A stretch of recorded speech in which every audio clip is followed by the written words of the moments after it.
নমস্কাৰ ৰিম্পিছ gardening and ব্লগছলৈ স্বাগতম জনাইছো এনেকুৱা সৰু সৰু কলহত পোৱা মিঠাইবোৰ আমি খোৱাৰ পিছত এটা ধুই পখালি ধুনীয়াকৈ থৈ দিওঁ বিশেষকৈ মিঠাই ইমান খোৱা নহয় কিন্তু কলহকেইটা দেখিবলৈ বা মাটিৰ পাত্ৰকেইটা দেখিবলৈ ধুনীয়া কাৰণে মিঠাইবিধ অনা হয় বৰ ধুনীয়া ধুনীয়া কলহ দিয়ে আৰু এনেকুৱা চাৰিচকীয়া বাতিবোৰ দিয়ে আৰু চেপেটা এখন গোল চেপেটা তেনেকুৱা প্লেটো দিয়ে ইয়াত ৰসমালাই জাতীয় এনেকুৱা মিঠাইবোৰ পায় মিঠাইবোৰ খাই হোৱাৰ পিছত এনেকৈ সাফা কৰি থৈ দিয়াৰ পিছত বহুত কেইটা গুট খালে গৈ অলপ অলপকৈ অনা হৈ আছে বহুতখিনি গুট খালে এতিয়া এইখিনিতে ৰং দিম এও দিব পিছে ৰং এই ঘাটবোৰত ধুনীয়াকৈ ৰং দিব তাৰপিছত তাত সজাই থব পাৰিম মই পুলি ৰুই দিম পুলি নৰুৱাকেও সজাই থব পাৰে ধুনীয়াকৈ ফুলনিত মই এনেকুৱা ধৰণৰ পুলিবোৰ ৰুই দিম সৰু সৰু এটো দেখুৱাইছিল আগতে জেড প্লেনটো পিংক কালাৰ যে হৈছে তাৰে মই এটা ডাল পচাইছিলো এটো এতিয়া ধুনীয়াকৈ হৈ গৈছে এমাহমান প্ৰায় হলে এটো নতুন পাতও ওলাইছে আৰু আগৰ পাতখিনিও ফ্ৰেছ হৈ আছে আৰু এটো জেড প্লেন্ট ইয়াৰ মই 4-5টা মান কাটিং পচাইছিলো হেকেটাও হৈ গৈছে হেয়াও ৰুই দিব পাৰিম এটা সৰু সৰু হৈ ভাল হ'ব এটো এটা এডেনিয়ামৰ কাটিং এটো পচাই থৈছে এটো বসে ইয়াত ৰু এটো এনে দেখুৱাইহে দিছো আৰু ভাবিছো পৰ্টুলকাও ৰুই দিম বুলি কি ৰুৱা হয় হেখিনি মই পিছত দেখুৱাম এটা এখিনি ৰং কৰি লওক এখানেতে ৰং কৰি হৈ গল বেছি সময় নালাগিলে আধা ঘন্টা মানতে ৰং কৰি হৈ গল আৰু হুকাউতে আধা ঘন্টা মান লাগিলে হৈ গল ধুনিয়াকে এতিয়া মই আবেললে ৰুই দিব পাৰিম আৰু এফালে তাৰ এনেকৈ বান্ধি দিছে আৰু দুটা ৰিং বনাই দিছে যাতে তাত মই ৰছী বা তাৰ বান্ধি এনেকৈ ওলমাই ৰাখিব পাৰো তেনেকুৱাকে কৰিছে ফেব্ৰিক পেইন্টটো কৰি দিছে আৰু এটো এটা চকলেটৰ বক্স আছিল ক্যাডবেৰী চকলেটৰ সৰু সৰু যে পায় তেনেকুৱা আছিল খাই হোৱাৰ পিছত এটো তেওঁ ধুনিয়াকৈ আকি দিলে পেইন্ট কৰি আকি দিলে ইয়াতো মই এটা কিবা কিবি ৰুব পাৰিম হেঙ্গিং ৰুব পাৰিম আৰু এখানে এই তিনটাত মই ৰং নাই দিয়া এইটা ভিতৰতে ৰাখিম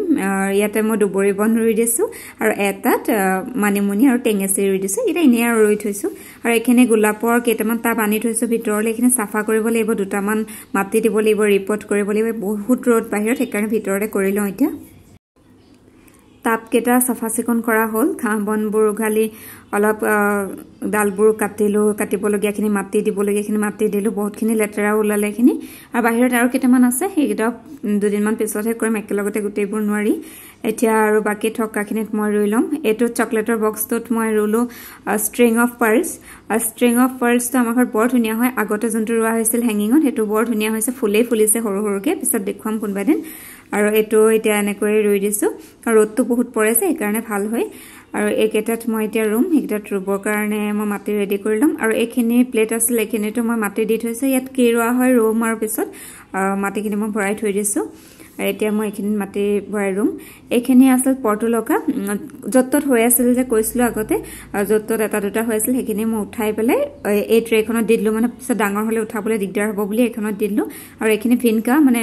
হাইব্ৰিড নয়নতৰা হয় এখিনিও মই এটা কৈ ইয়াত দি দিছো নহলে ডাঙৰ হলে উঠাবলৈ দিগদাৰ হ'ব বুলি বাকি নতুনকে গুটি হিস্সাখিনি এখিনি গজা নাই বৰিটো এতিয়া মই এখিনি ৰুই লওঁ আৰু এই সৰু সৰু কলহকেটাত ভৰাবৰ কাৰণে মই মাটি এনেদৰে লৈ লৈছো সৰু টাব এটাতে মিলাই লৈছো ইয়াত আছে বালি আৰু অলপমান মাটি অলপমান কেঁচুসাৰ শুকান গোবৰৰ গুৰি আৰু আছে অলপমান তুহগুৰি এইখিনি মই ভালকৈ মিলাই লৈছো একেবাৰে ধুনীয়াকৈ গুৰি কৰি লৈছো বহুত বেছি মাটি নালাগে বৰ কাৰণ টেকেলিকেটা সৰু সৰু এইকাৰণে মই এনেকৈ ধুনীয়াকৈ মিলাই লৈছো হাতেৰে মিলাই লৈছো এনেকুৱা ধৰণৰ গুৰি কৰি লৈছো আৰু এতিয়া মই টাপকেটাত মাটিখিনি অলপ অলপকৈ ভৰাই দিম একেবাৰে ভৰ্তিকে নভৰাও আধা ভৰাই লম তাৰ পিছত পুলিটো ৰুৱাৰ পিছত আকৌ দি দিম মাটি এতিয়া মই হয়তো পৰ্টুলকাৰ এই যোনকেইটা পুলি আছে ট্ৰেখনত হেকেটাই ৰুই দিম পিছত যদি বেয়া লগা যেন লাগে বা বেলেগ কিবা দিব মন যায় তেতিয়া বেলেগ পিছত দি দিম এতিয়া হেকেটাই ৰুই লম আৰু পুলি নৰুৱাকেও ৰাখিব পাৰি এইকেইটা এনেকৈ ধুনীয়াকৈ ৰং কৰি তাত ফুল কিবা কিবি আঁকি মেলি ধুনীয়াকৈ পেইন্ট কৰি এনেকৈও ৰাখি দিব পাৰি একো নৰুৱাকে আধা মেট্ৰে হৈ গল মই 5টাতে ভৰাই লৈছো এটাত ভৰোৱা নাই কিয় ভৰোৱা নাই এটাত হেতু মই অলপ পিছত দেখুৱাই আছো পুলিকেটা মই এনেকৈ উঠাই ললো এটা পুলি ধুনীয়াকৈ উঠাই লৈছো এনেকৈ এই ট্ৰেখনত পুলি মানে গুটি হিছিলে পুলিবোৰ উঠাবলৈ বহুত সুবিধা হয় মানে মাটিটো তলফালৰ পৰা এনেকৈ হেঁচি দিলে ধুনীয়াকৈ এটা পুলি ওলাই আহে বেছিকৈ খুচৰি মিলি থাকিব নালাগে হিপাটো অকনো মানে লোকচান নহয় তেনেকুৱাকৈ ধুনীয়াকৈ উঠি আহে মই এনেকৈ বাকি কেটাটো ৰুই লম প্ৰথম মই পুলিকেইটা উলিয়াই লওঁ মানে এটা এটাকৈ উলিয়াই ৰুই থাকিবলৈ অকণমান দিগদাৰ হৈছে এটাটো ৰোৱা হ'লে আৰু 4টা আৰু ৰুবলৈ আছে এটাটো পুলি নুৰু কৈছোঁ 4টা পুলি মই উলিয়াই লওঁ তেতিয়া ৰুবলৈ পটাপট সুবিধা হ'ব আৰু বহুতখিনি কাম আছে এইখিনি গোলাপৰখিনি চাফা কৰিবলৈ আছে মানে গোটেই জাবৰবোৰ তলতে থোৱা আছে গোটেইখিনি ইয়া দেখিছে লেতেৰা পেতেৰা হৈ আছে মাটি গোটেই পৰি আৰু সেইখিনি চাফা চিকুণ কৰি লওঁ আৰু ৰুই লওঁ গোটেইখিনি ভালকৈ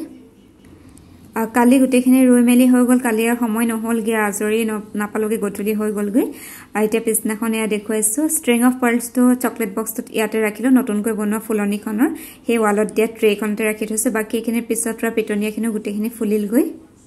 আৰু কলহকেইটা এইফালে ইয়াত ওলমাই থৈছোঁ যিটো কলহত মই পুলি ৰোৱা নাছিলোঁ সেইটোত মই অকণমান চাউল আৰু দাইল দি থৈছোঁ চৰাইৰ কাৰণে আৰু ৰাতিপুৱা তাতে মই বিস্কুটো দি দিম চৰাইকেইটাই খাবহি পাৰিব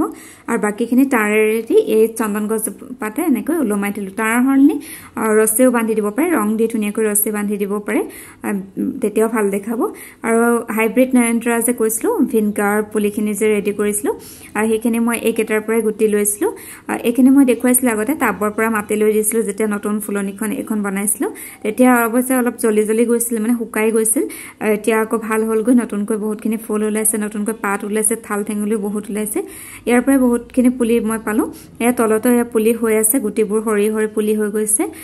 ইয়াতো এয়া দুটামান আছে এইখিনি বেছি সৰু হৈ আছে উঠাব পৰা হোৱা নাই 6টামান পাত ওলালে মই উঠাই দিম আৰু বহুত লেতেৰা হৈ আছে এখন চাফা কৰিব হৈছে সময় হোৱাগৈ নাই আৰু মানুহ লগাব নোৱাৰি মানুহ লগালে মানে কি হয় 2-3টা পুলি এবাৰ কাট যায় মানে উঠাই পেলাই ইমান ভালকৈ নাচায় সেইকাৰণে নিজেই কৰিম কেইদিনমান ৰৈ লওঁ খালি বাকি গুটিখিনি ইয়াতে হয় এটো এতিয়া কেঁচা হৈ আছে যেতিয়া শুকাই যাব তাতে কলা হৈ যাব তাৰ পৰাই গুটিখিনি পচাব পাৰি তেনেকৈ বহুত পুলি হৈ যায় বাকি আজিলৈ ভিডিওটো ইমানখিনিয়ে দেখুৱালো আৰু বাকিখিনি চাফা কৰিম আৰু সময় পালে আজিলৈ ইমানে ধন্যবাদ